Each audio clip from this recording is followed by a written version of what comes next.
राधा मेरी स्वामिनी और मैं राधे को दास, জনম জনম মোহে দিজিও শ্রী বৃন্দাবন ধামবাস। রাধে রাধে।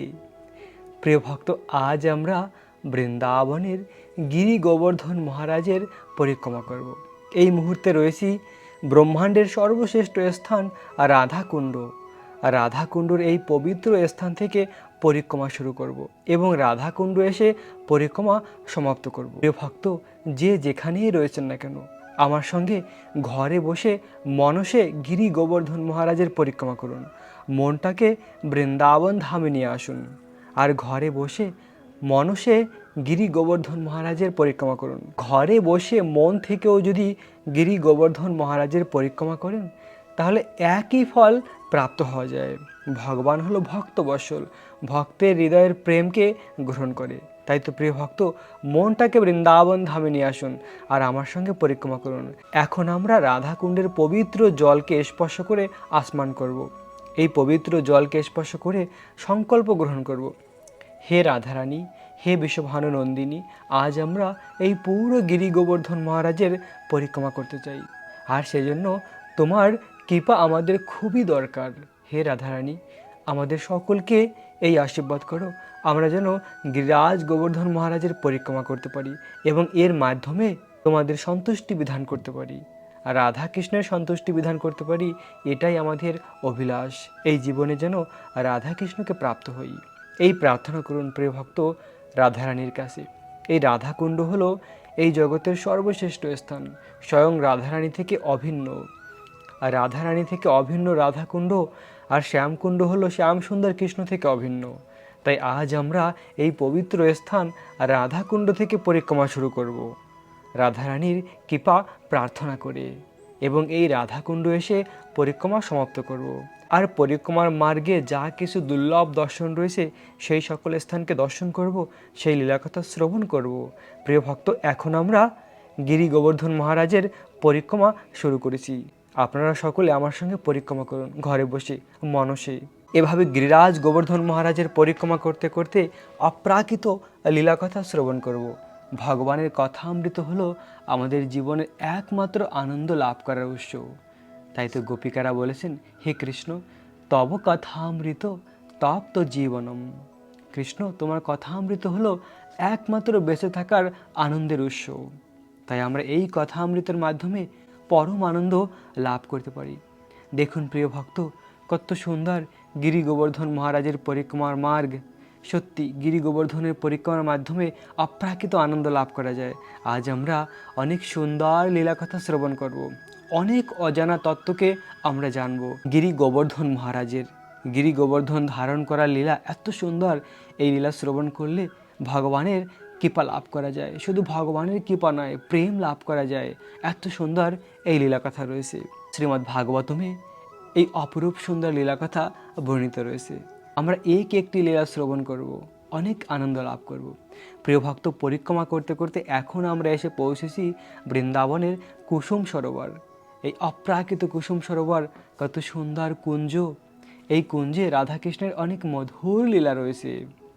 রাধারানী প্রতিদিন দুপুর 12টার সময় এই স্থানে আসতো শ্রীকৃষ্ণের সঙ্গে মিলিত হওয়ার জন্য। রাধাকৃষ্ণ একসঙ্গে মিলিত হতো দুপুর 12টার সময় প্রতিদিন। এবং এই কুঞ্জে কুসুম ফুল হয় আর ওই কুসুম ফুল চয়ন করে শ্রীমতী রাধারানী শ্যাম সুন্দর কৃষ্ণের জন্য মালা বানাতো, কৃষ্ণকে সেই মালা পরাতো। আজ রয়েছে অপ্রাকৃত বৃন্দাবনের কুসুম সরোবর। এই কুসুম সরোবরে একবার রাধাকৃষ্ণ পাশাপাশি বসেছিল। তখন ছিল বসন্তকাল, মৃদু মৃদু হাওয়া, পাখি, ভ্রমর, ময়ূর গুঞ্জন করছিল। আর সেই সময় বৃন্দাবনের হাওয়ায় রাধারানীর কেশ খুলে গিয়েছিল। রাধারানীর কেশ খুলে তার কেশ মুখের সামনে চলে আসছিল আর কৃষ্ণ সেটা দেখতে পেয়েছিল। রাধারানীর এত সুন্দর মুখমণ্ডল, পদ্মের মতন মুখমণ্ডল। তখন শ্যামসুন্দর কৃষ্ণ রাধারানীকে বলছিল, রাধা, তুমি আমার কাছে আসো।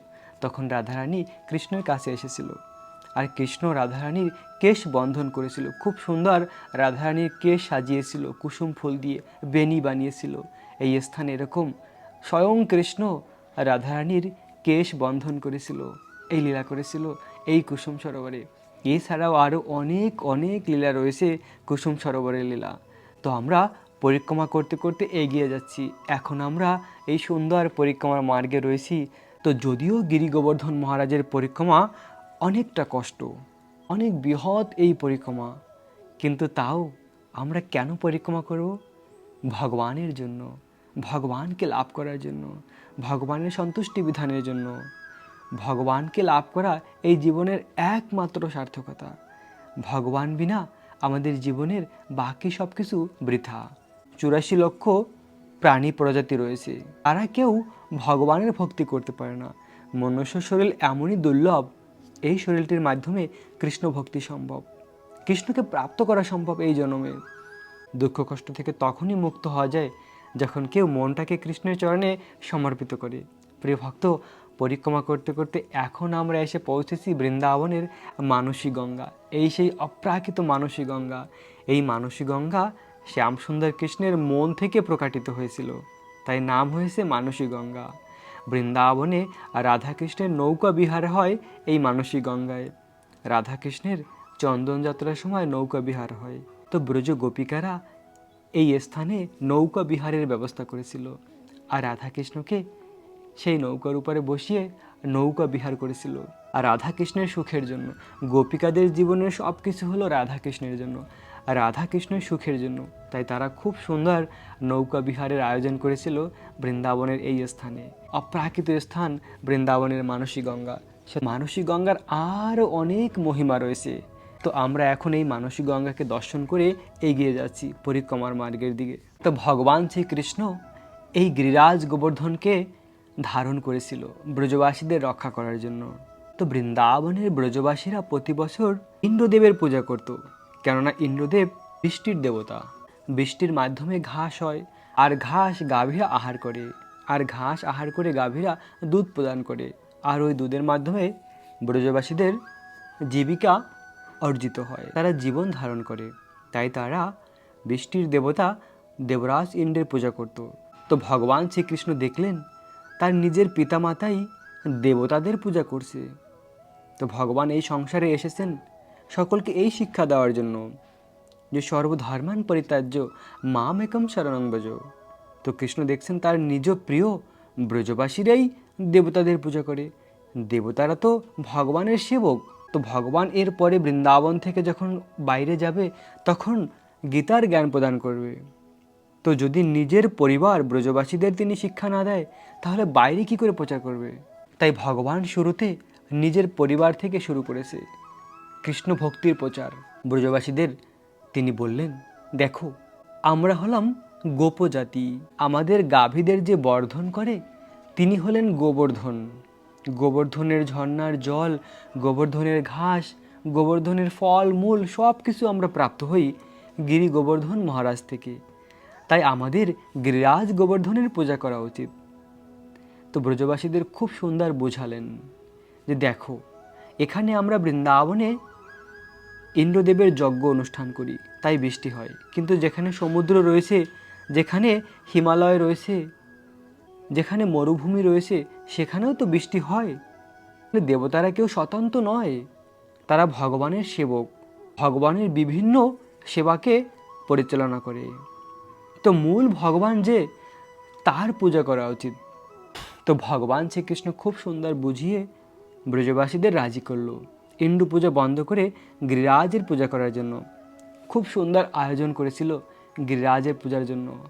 অনেক বৃহৎ বড় আয়োজন করেছিল, অন্নকূট মহোৎসব। অন্নের পাহাড় গিরিরাজকে ভোগ নিবেদন করেছিল, এবং সবজির পর্বত ছিল, আর ডালের একটি সরোবর ছিল।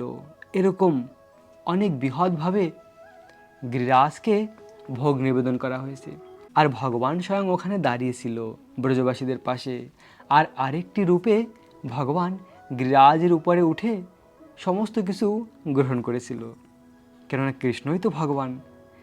বৃহৎ রূপ ধারণ করে সব কিছু আস্বাদন করেছিল। ব্রজবাসীরা খুব প্রসন্ন হয়েছিল যে দেখো এত বছর আমরা ইন্দ্রদেবের পূজা করেছি, কখনো ইন্দ্রদেবকে দেখিনি, কিন্তু আমাদের গিরিরাজ কত দয়ালু, এরকম স্বয়ং প্রকাটিত হয়ে আমাদের নিবেদিত এই সব কিছু গ্রহণ করছে। তো ব্রজবাসীরা তাদের প্রেমকে ভগবানকে অর্পণ করেছে গিরিরাজকে। তখন গিরিরাজ সব কিছু আস্বাদন করার পরে সকলকে বলছিল, আমি খুব প্রসন্ন, তোমরা আমার কাছে বরদান চাও। তো ব্রজবাসীরা কেউ লজ্জায় বরদান চাইছিল না। তো তখন গিরিরাজ বলছিল, ঠিক আছে, আমি বুঝতে পেরেছি তোমাদের মনোভাব, তোমরা সকলের সামনে মনের কথা বলতে চাচ্ছ না, তোমাদের চোখ বন্ধ করে তোমরা মনে মনে প্রার্থনা করো যে তোমাদের কি প্রার্থনা, আমি তাই বুঝতে পারবো। তো সকল ব্রজবাসী তাদের চোখ বন্ধ করলো, চোখ বন্ধ করে প্রার্থনা করলো। সকলে প্রার্থনা করেছে, কিন্তু সকলের প্রার্থনার একটি মাত্রই অভিলাষ ছিল। প্রার্থনা অনেক ব্রজবাসী করেছে, কিন্তু অভিলাষ সকলের এক ছিল। কি সেই অভিলাষ ছিল? ব্রজবাসীদের অভিলাষ ছিল, হে গিরিরাজ, যদি তুমি আমাদের এই পূজার মাধ্যমে প্রসন্ন হয়ে থাকো, তাহলে আমাদের এটি অভিলাষ, নন্দের নন্দন কৃষ্ণ, কৃষ্ণ যেন সব সময় সুখে থাকে, সব সময় ভালো থাকে, কৃষ্ণকে তুমি ভালো রেখো। দেখুন ব্রজবাসীদের প্রেম কত শ্রেষ্ঠ। গিরিরাজের কাছে যা কিছু প্রার্থনা করতে পারতো, কিন্তু নিজেদের জন্য তারা কিছুই চায়নি, প্রার্থনা করেনি, কৃষ্ণের জন্য প্রার্থনা করেছে। এর মাধ্যমে বোঝা যায় ব্রজবাসীকে, যে সত্যিকারের ব্রজবাসী হবে সে সব কিছু কৃষ্ণের জন্য করবে, কৃষ্ণই হবে জীবনের সব কিছু। তাই ব্রজবাসীরা হলো সর্বশ্রেষ্ঠ ভক্ত, তাদের প্রেমের মাধ্যমে বোঝা যায়। এভাবে কৃষ্ণের কথার মাধ্যমে ব্রজবাসীরা এই গিরি গোবর্ধন মহারাজের পূজা করেছিল, তাদেরকে বরদান দিয়েছিল। তারপরে কৃষ্ণ বলেছিল, তোমরা গিয়ে এখন কিছুক্ষণ বিশ্রাম করো, কিন্তু আবার সঙ্গে সঙ্গে সকলে চলে আসবে। কেন না, আমরা সবাই মিলে গিরিরাজের পরিক্রমা করব। তো ভগবান স্বয়ং এই গিরিরাজ গোবর্ধনের পরিক্রমা সৃষ্টি করেছিলেন, ভগবান স্বয়ং এই শিক্ষা দিয়েছিলেন গিরিরাজের পরিক্রমা করার। তো ব্রজবাসীদের সকলকে ভগবান বলেছেন যে সকলকে পরিক্রমা করতে হবে, এমন কেউ নয় যে পরিক্রমা করবে না, যে চলতে পারবে না সে বেলগাড়িতে করে পরিক্রমা করবে, কিন্তু তাও সকলকে পরিক্রমা করতে হবে। তো ভগবান স্বয়ং যে পরিক্রমা সৃষ্টি করেছে, যে পরিক্রমা করতে বলেছে, আমাদের সেটা অবশ্যই করা উচিত। আর এভাবে ভগবানকে ব্রজবাসীরা খুব ভালোবাসত, ভগবান যেভাবে বলেছে তেমনটি সকল ব্রজবাসীরা পরিক্রমা করেছিল। এমনকি গাভীরাও, যত গাভীরা ছিল, গাভীরাও একসঙ্গে কৃষ্ণের সঙ্গে পরিক্রমা করেছিল গিরিরাজের। আর সেই থেকে এই প্রথা চলছে গিরিরাজ গোবর্ধন পরিক্রমার, কেননা ভগবান স্বয়ং সৃষ্টি করেছে। ভগবান যে শিক্ষা দেয় সেটাই হলো ধর্ম। ধর্ম কি? ধর্ম স্তু সাক্ষাৎ ভগবান প্রণীত, ভগবান যে পন্থা দিয়েছে সেটাই ধর্ম। কেননা গিরিরাজ কে? না, গিরিরাজ হলো ভগবানের হৃদয়ে, সাক্ষাৎ ভগবান থেকে অভিন্ন। তাই সেই গিরিরাজের পরিক্রমা করার মাধ্যমে কৃষ্ণ প্রেম লাভ করা যায়। ব্রজ গোপিকারাও বলছিল, দেখো সখী, এই গিরি গোবর্ধন কত দয়ালু, আমরা কৃষ্ণকে এত ভালোবাসি, তাও আমরা কৃষ্ণকে এক পলক দর্শন করার জন্য রাস্তার পাশে দাঁড়িয়ে থাকি।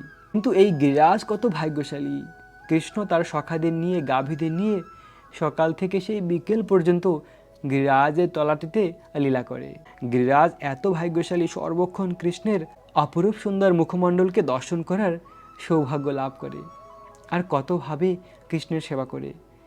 গিরিরাজের ঝর্ণার জল, গিরিরাজের গাছের বিভিন্ন ফল এবং গিরিরাজের তটের ঘাস, এই সব কিছু কৃষ্ণের প্রিয় গাভী আর সখাদের সেবার মাধ্যমে। কৃষ্ণের গাভীদের অনেক সুন্দর ঘাস প্রদান করত গিরিরাজ গোবর্ধন, কৃষ্ণের সখাদের ফুল ফল প্রদান করত, ঝর্ণার জল। তাই তো কৃষ্ণ গিরিরাজের তলাটিতে এসে গোচরণ লীলা করত। তাই গোপিকারা বলছিল এভাবে যে গিরিরাজ হলো হরিদাস বর্গ, সমস্ত হরির দাসের মধ্যে সর্বশ্রেষ্ঠ। তাই রাধারানী বলছিল, হে সখী, যদি আমাদের কৃষ্ণকে লাভ করতে হয় তাহলে এই মহান ভক্ত গিরিরাজের কাছে প্রার্থনা, গিরিরাজের কাছে প্রার্থনার মাধ্যমে আমরা ভগবানকে লাভ করতে পারি। তাই এভাবে ব্রজ গোপিকা রাধারানীও গিরিরাজের মহিমা কীর্তন করেছিল। এত মহিমান্বিত গিরিরাজ গোবর্ধন। তো প্রথমে এভাবে গিরিরাজের পূজা সম্পন্ন হলো, তারপরে ব্রজবাসীরা পরিক্রমা করেছে, সব কিছু সম্পন্ন করে তারা যখন ঘরে ফিরে গিয়েছে, হঠাৎ করে অনেক বড় বৃন্দাবনের উপরে সংকট এসেছে। কেননা এদিকে দেবরাজ ইন্দ্র দেখলেন আজ তার পূজা হয়নি। এই পৃথিবীর 1 বছর আর স্বর্গের 1 দিন, ব্রজবাসীরা প্রতি বছর 1 দিন দেবরাজ ইন্দ্রের যজ্ঞ অনুষ্ঠান করত। দেবরাজকে অনেক কিছু অর্পণ করত, তার পূজা করত। এই পৃথিবীর 1 বছর স্বর্গের একদিন, তো স্বর্গের সময় হিসাবে স্বর্গে প্রতিদিন দেবরাজ ইন্দ্র পূজা লাভ করে ব্রজবাসীদের থেকে। তো আজ হঠাৎ করে দেবরাজ ইন্দ্রের পূজা হয়নি বৃন্দাবনে, তার যজ্ঞ অনুষ্ঠান হয়নি। তো তার দূত গিয়ে তাকে বললেন যে বৃন্দাবনে এভাবে কৃষ্ণের কথায় ব্রজবাসীরা একটি পাহাড়ের পূজা করেছে। তো ইন্দ্রদেব তখন অত্যন্ত ক্রোধান্বিত হয়েছে। অত্যন্ত ক্রোধান্বিত হয়ে তিনি সেই প্রলয়কালীন বৃষ্টি প্রয়োগ করেছিল। সেই প্রলয়কালীন বৃষ্টি প্রয়োগ করেছিল ব্রজবাসীদের উপরে। সমস্ত রকমের তার যা কিছু শক্তি ছিল ব্রজ বৃন্দাবনের উপরে প্রয়োগ করেছিল। আর তখন ব্রজবাসীরা বুঝতে পেরেছিল যে ইন্দ্রের পূজা আমরা করিনি, তাই ইন্দ্রদেব ক্রোধান্বিত হয়ে আমাদের উপরে এই সংকট সৃষ্টি করেছে। তখন সকলে ব্রজবাসীরা কৃষ্ণের কাছে এসেছিল। এটাও হলো একটি ব্রজবাসীদের বিশেষ লক্ষণ যে তারা শুদ্ধ ভক্ত, তারা আর কোথাও যায়নি, কৃষ্ণের চরণে এসেছেন। কৃষ্ণকে এসে বললেন, কৃষ্ণ তোমার কথায় আমরা দেবরাজ ইন্দ্রের পূজা বন্ধ করে গিরিরাজের পূজা করেছি। এখন দেখো আমাদের উপরে এই প্রচণ্ড ঝড় বৃষ্টি শুরু হয়েছে, কি করে আমরা বাঁচবো, কি করে আমাদের গাভীরা বাঁচবে? তখন ভগবান শ্রীকৃষ্ণ বললেন, তোমরা কার পূজা করেছো? গিরিরাজের পূজা করেছো, তো চলো আমার সঙ্গে গিরিরাজের পাশে। তো তখন গিরিরাজের কাছে এসে কৃষ্ণ এই বৃহৎ 21 কিলোমিটার গিরিরাজকে তার শ্রীহস্তে ধারণ করেছিল। গিরিরাজকে যখন ধারণ করেছে তার নিচে অনেকটা জায়গা হয়েছে। তো গিরিরাজ তো এত বড় পর্বত, যখন গিরিরাজকে ধারণ করেছে তার নিচে কি হবে? একটি বিশাল বড় গর্ত হয়ে যাবে। তো যখন বৃষ্টি হয় আর কোনো পর্বতকে উঠানো হয়, গর্তের নিচে কি থাকে? বিভিন্ন রকমের প্রাণীরা থাকে, সর্প থাকে, আর যা কিছু রয়েছে থাকে ওখানে। তো সেই স্থান বসবাসের যোগ্য হয় না। তো ব্রজবাসীরা কেউ ওই গিরিরাজের নিচে যেতে চায়নি। তো ভগবান বলল, তোমরা আসো, দেখো কত সুন্দর এসে। তো কিছু ব্রজবাসীরা এসে দেখলেন এত সুন্দর স্থানটি। তখন সকলে এসে একে একে প্রবেশ করেছে। কিভাবে প্রবেশ করেছে? বিল্ডিং এর নিচে যে বেসমেন্ট থাকে তেমন। তো সেখানে কিভাবে যাবে? তো ভগবানের ইচ্ছার মাধ্যমে খুব সুন্দর সিঁড়ির ব্যবস্থা ছিল। এত সুন্দর সিঁড়ি ছিল, ওই সিঁড়ির উপর থেকে ব্রজবাসীরা গাভীদের নিয়ে যাচ্ছিল বেসমেন্টে, গোবর্ধনের নিচে আশ্রয় নেওয়ার জন্য, এই ঝড় তুফান থেকে বাঁচার জন্য। যে চারদিকে এত বৃষ্টি হচ্ছে, দেবরাজ ইন্দ্র প্রলয়কালীন বৃষ্টি প্রয়োগ করেছে, সম্বর্তক মেঘ আর যা কিছু ছিল, বিদ্যুৎ, বজ্র, সবকিছু প্রয়োগ করেছে। যেহেতু ওই স্থানে বিশাল বড় ডোবার মতন হয়েছে, ওখানে অবশ্যই জল জমে যাওয়ার কথা, কিন্তু না, ভগবানের শক্তির মাধ্যমে ওখানে কোনো জল জমেনি। অনন্ত শেষ চারদিকে তার সর্প শরীর দিয়ে ব্যারিকেড দিয়েছে, তাই আর জল প্রবেশ করেনি। যেহেতু চারদিকে বৃষ্টি হচ্ছে, সূর্য নেই, ওই গোবর্ধনের নিচে অন্ধকার থাকার কথা, আসলে তা নয়। ওই গোবর্ধনের নিচে মণি মাণিক্য এমন মূল্যবান রত্ন ছিল, যেমন এই জগতের মূল্যবান হলো গোল্ড, স্বর্ণকে আমরা মূল্যবান মনে করি, কিন্তু সেই স্বর্ণ থেকে আরও কোটি গুণ বেশি মূল্যবান হলো মণি মাণিক্য। যে মণি মাণিক্য কোনো কিছুর সঙ্গে স্পর্শ করলেই স্বর্ণ হয়ে যায়, এরকম মূল্যবান বস্তু ছিল ওই মণি মাণিক্য। ওই মণি মাণিক্যর মাধ্যমে ওই অন্ধকার আলোকিত হয়েছিল। ওখানে কোনো অন্ধকার ছিল না, আলোকিত ছিল গোবর্ধনের নিচে। তাই ব্রজবাসীরা সুন্দর সিঁড়িকে পেরিয়ে গোবর্ধনের নিচে এসেছে। 7 দিন পর্যন্ত কৃষ্ণ গিরি গোবর্ধনকে ধারণ করেছিল। 7 দিনে ব্রজবাসীরা কি আহার করেছে? ভগবানের অচিন্ত শক্তির মাধ্যমে এমন ব্যবস্থা ভগবান করেছে, ওই স্থানে প্রবেশ করার সঙ্গে সঙ্গে সকল রকমের ক্লান্তি দূর হয়েছে। কারো কোনো ক্ষুধা লাগেনি, কারো কোনো কিছু পান করার ইচ্ছা হয়নি। ভগবানের নিত্যধাম গোলকের মতন, যেখানে চিরতৃপ্তিকর, তেমনই গোবর্ধনের নিচে ভগবান এমন ব্যবস্থা করেছে কারো আহার করার প্রয়োজন হয়নি, চিরতৃপ্তি ছিল। তো আহার না করলে আর ওয়াশরুমে যেতে হয় না। তো এই 7 দিন ব্রজবাসীরা কি করেছে? না, 7 দিন ব্রজবাসীরা একটি কাজ করেছে, অপলক নয়নে কৃষ্ণকে দর্শন করেছে। কেননা তাদের আহারও করতে হয়নি, আর বাকি কোনো সময় নষ্ট হয়নি, একটি কাজ করেছে, কৃষ্ণকে দর্শন। আর এই অভিলাষটি ব্রজ গোপিকাদের ছিল। ব্রজ গোপিকারা দেখতেন প্রতিদিন সকাল হলেই কৃষ্ণ বৃন্দাবনের অরণ্যে চলে যায় গাভীদের পালন করার জন্য। তো কৃষ্ণকে আমরা মন ভরে দর্শন করতে পারি না। তো গোপিকাদের মনে এই ইচ্ছা ছিল, এমন যদি কোনো সুযোগ হতো, কৃষ্ণকে আমরা অপলক নয়নে দর্শন করব। ভগবান কৃষ্ণ তার শুদ্ধ ভক্তের মনের অভিলাষ পূর্ণ করে। কৃষ্ণ এই লীলার মাধ্যমে একটি স্থানে 7 দিন পর্যন্ত দাঁড়িয়েছিল। একটি হাতে গিরি গোবর্ধনকে ধারণ করেছিল, আর এক হাতে কৃষ্ণ বাঁশি বাজিয়েছিল। আর সেই সময় কৃষ্ণের অপরূপ সুন্দর মুখমণ্ডল, কৃষ্ণকে বলা হয় মদন মোহন। যে মদন কামদেব, সেই কামদেব ভগবানের অপরূপ সুন্দর মুখমণ্ডলকে দর্শন করে মোহিত হয়ে যায়। তাই ভগবানকে বলা হয় মদন মোহন, যে ভগবান মদনকেও মোহিত করে। কেননা কৃষ্ণ হলো কোটি কন্দর্পের থেকেও আরও বেশি সুন্দর। তাই এই মদনমোহন কৃষ্ণকে ব্রজবাসীরা অপলক নয়নে দর্শন করেছে। তাদের চোখ দিয়ে কৃষ্ণকে শুধু দর্শন করেনি, কৃষ্ণকে আস্বাদন করেছে, কৃষ্ণকে পান করেছে, কৃষ্ণকে চোখের মাধ্যমে পান করেছে। এত সুন্দর তারা দর্শন করেছে কৃষ্ণ। তাদের চোখের সার্থকতা, তাদের এত দিনের অভিলাষ পূর্ণ করেছে কৃষ্ণ দর্শন দিয়ে। আর এত দ্রুত এই 7 দিন অতিবাহিত হয়েছে তারা বুঝতেও পারেনি। কেননা মহা আনন্দে যখন কেউ থাকে তখন সময় খুব তাড়াতাড়ি অতিবাহিত হয়ে যায়। তো কৃষ্ণ ব্রজবাসীদের এই ইচ্ছাকে পূর্ণ করেছে গিরি গোবর্ধনকে ধারণ করে। আর এদিকে ইন্দ্রদেব তার সমস্ত শক্তিকে প্রয়োগ করেছে, প্রয়োগ করে সবাই একদম ক্লান্ত হয়েছে, কিন্তু গিরিরাজের কিছু হয়নি, ব্রজবাসীদের কিছু হয়নি। তো ইন্দ্রদেবের যারা দূত রয়েছে তাদেরকে ইন্দ্রদেব ডেকেছে যে বৃন্দাবনের কি অবস্থা। এতক্ষণে বৃন্দাবন জলের নিচে ডুবে গেছে, কেননা যে বৃষ্টি প্রলয়ের সময় ব্যবহার করা হয় সম্মার্থক মেঘ, সেই মেঘকে প্রয়োগ করেছিল। কিন্তু ভগবান তো সর্বশক্তির মালিক, যত দেবতা রয়েছে তাদের যা শক্তি রয়েছে এ ভগবানেরই দান। ভগবান তার শক্তির একদম তিল পরিমাণ কিছু দেবতাদের দিয়েছে, সেই শক্তির মাধ্যমে তারা শক্তিমান। কিন্তু অনন্ত শক্তি কার কাছে রয়েছে?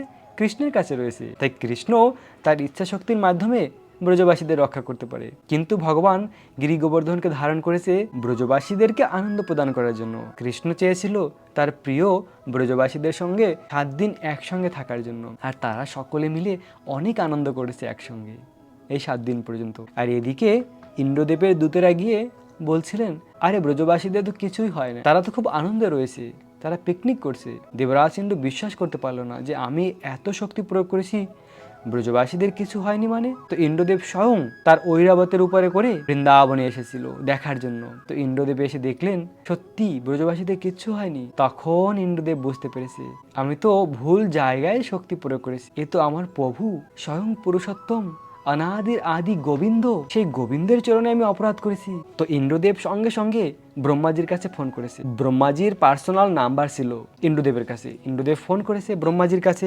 ব্রহ্মাজি বললেন কি ব্যাপার, এমার্জেন্সি কল করলে? ব্রহ্মাজিকে বললেন, হে পিতামহ, আমার খুব একটা অপরাধ হয়েছে, আমি গোবিন্দকে বুঝতে না পেরে স্বয়ং ভগবানের চরণে অপরাধ করেছি, তার প্রিয় ভক্ত ব্রজবাসীদের মারার জন্য চেষ্টা করেছি। আর এই ভুলটা তো আমিও করেছি, এর আগে আমি ভগবানের সখা ভগবানের গাভীদের হরণ করেছিলাম, এই ভুলটা আমিও করেছিলাম। তো ব্রহ্মাজি তখন তাকে উপদেশ করলেন ইন্দ্রদেবকে যে তুমি ভগবানের প্রিয় গাভীকে নিয়ে যাও। তো স্বর্গে একটি গাভী রয়েছে সুরভি গাভী, যে তুমি সুরভি গাভীকে নিয়ে যাও, সুরভি গাভীকে আগে রাখো, তার পিছে পিছে করে তুমি যাও। তো কৃষ্ণ সুরভি গাভীকে দেখলে শান্ত হয়ে যাবে, তার আর ক্রোধ থাকবে না, কেননা কৃষ্ণ গাভীকে খুব ভালোবাসে। তো ব্রহ্মাজির কথা অনুযায়ী ইন্দ্রদেব সুরভি গাভীকে নিয়ে এসেছিল বৃন্দাবনে, আর ভগবানের কাছে ক্ষমা ভিক্ষা করেছিল, ভগবানের কাছে প্রার্থনা করেছিল, ভগবানকে অভিষেক করেছিল স্বর্গের গঙ্গার জল আর সুরভি গাভীর দুধ দিয়ে ভগবানের অভিষেক করেছিল। ভগবানের একটি নাম রেখেছিল গোবিন্দ। গোবিন্দকুণ্ডের ওই স্থানে, যে স্থানকে এর আগে আমরা পরিক্রমা করে আসছি, আমরা ওই গোবিন্দকুণ্ডকে পরিক্রমা করে এসেছিলাম।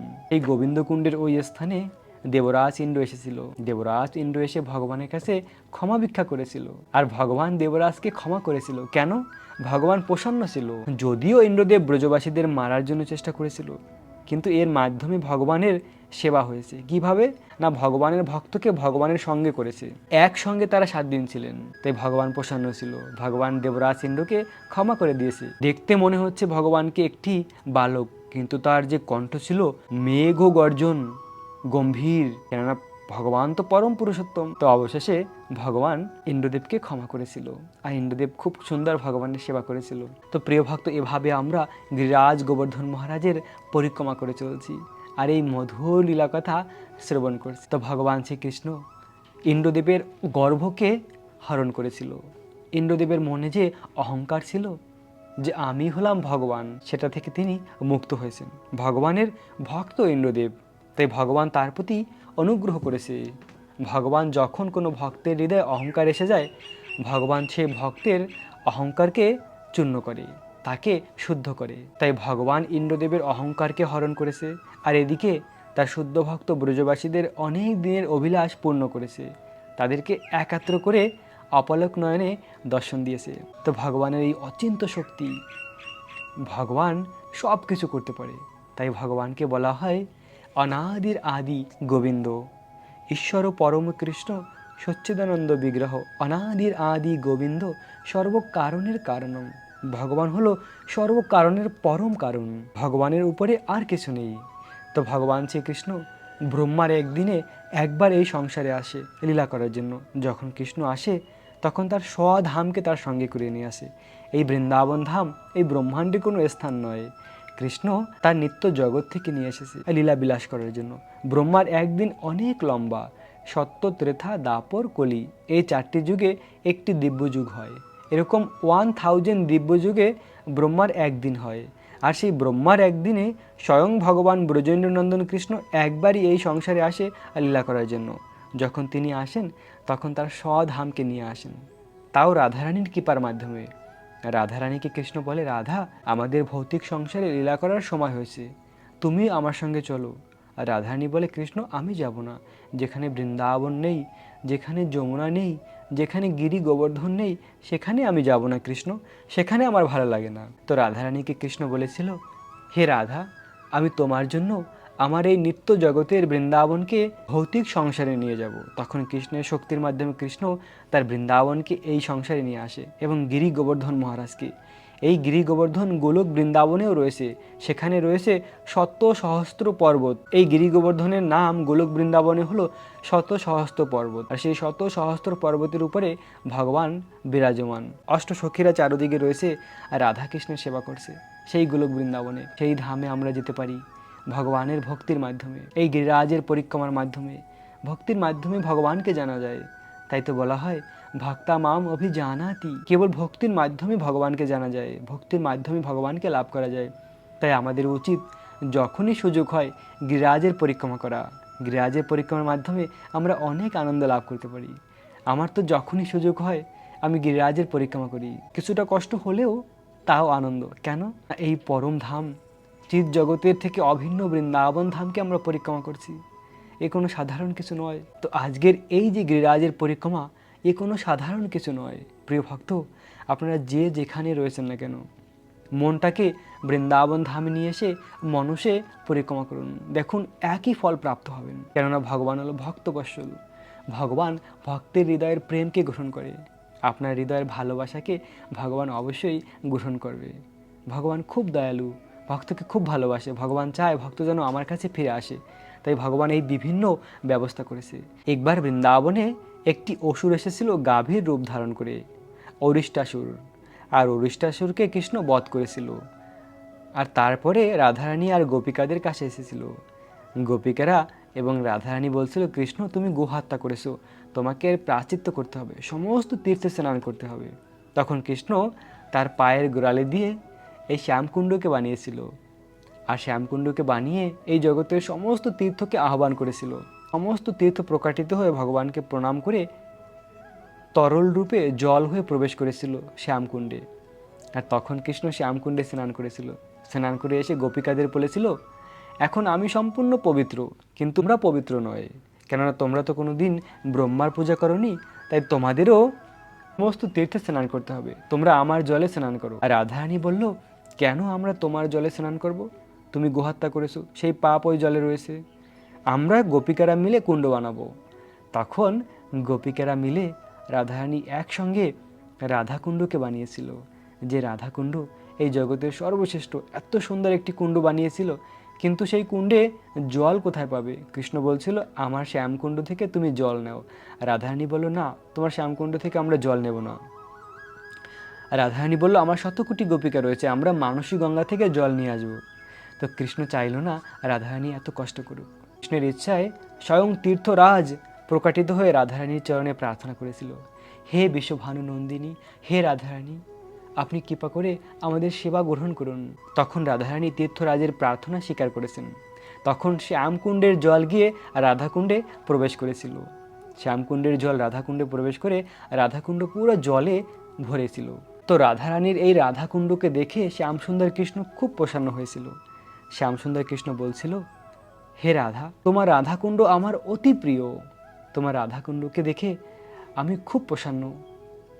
এই রাধাকুণ্ড আমার অতি প্রিয়। যে রাধাকুণ্ডকে ভালোবাসবে সে আমাকে লাভ করবে। আর তখন রাধারানীও বলেছিল, হে কৃষ্ণ, তুমি শুধু একটা নয়, তুমি যদি 1000টাও অরিষ্টাসুরকে বধ করো, তাও আমি তোমার শ্যামকুণ্ডে স্নান করব, তোমার শ্যামকুণ্ডের জলকে নেব। আসলে রাধারানী কৃষ্ণের সঙ্গে লীলা করছিল। রাধারানী তো জানে আমার শ্যামসুন্দর স্বয়ং পুরুষোত্তম। রাধারানী তখন কৃষ্ণকে বলছিল, হে কৃষ্ণ, তোমার শ্যামকুণ্ড আমার খুব প্রিয়, তোমার শ্যামকুণ্ডকে যে ভালোবাসবে সে আমার অত্যন্ত প্রিয় হবে। তো এই রাধাকুণ্ড আর শ্যামকুণ্ড এই ব্রহ্মাণ্ডের সর্বশ্রেষ্ঠ স্থান। কিন্তু রাধাকুণ্ডে শ্যামকুণ্ডে কখন স্নান করা যায়? যখন কারো হৃদয় সম্পূর্ণ পবিত্র হয়। যে অত্যন্ত বুদ্ধিমান সে বুঝতে পারবেন, আমার কথায় কেউ কষ্ট পাবেন না। রাধাকুণ্ড রাধারানীর তরল রূপ, রাধারানী থেকে অভিন্ন। তাহলে ভেবে দেখুন, সেই রাধাকুণ্ডে যদি স্নান করতে হয় তাহলে আমাদের কতটা পবিত্র হতে হয়।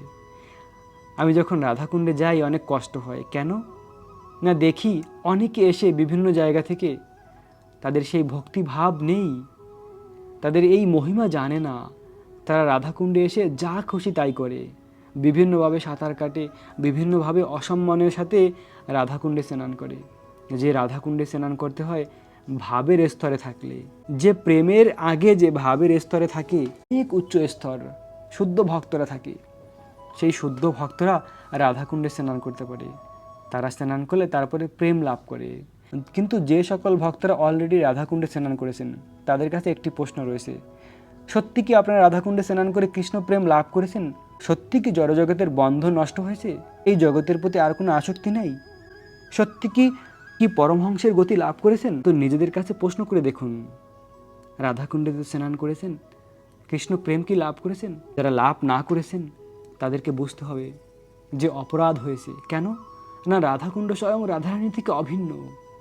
শুধু জল নিয়ে মাথায় দেওয়া উচিত আর পান করা উচিত না, কমসে কম 30 থেকে 40 বছর একটানা হরিনাম জপ করা, প্রতিদিন 64 মালা, প্রতিদিন 64 মালা মানে 1 লক্ষ মালা কেউ যদি জপ করে আর এই সংসারে সমস্ত আসক্তি থেকে মুক্ত হয় এভাবে ভক্তি করে, তাহলে সে সেই 30-40 বছর পরে ভাবের স্তরে যেতে পারে।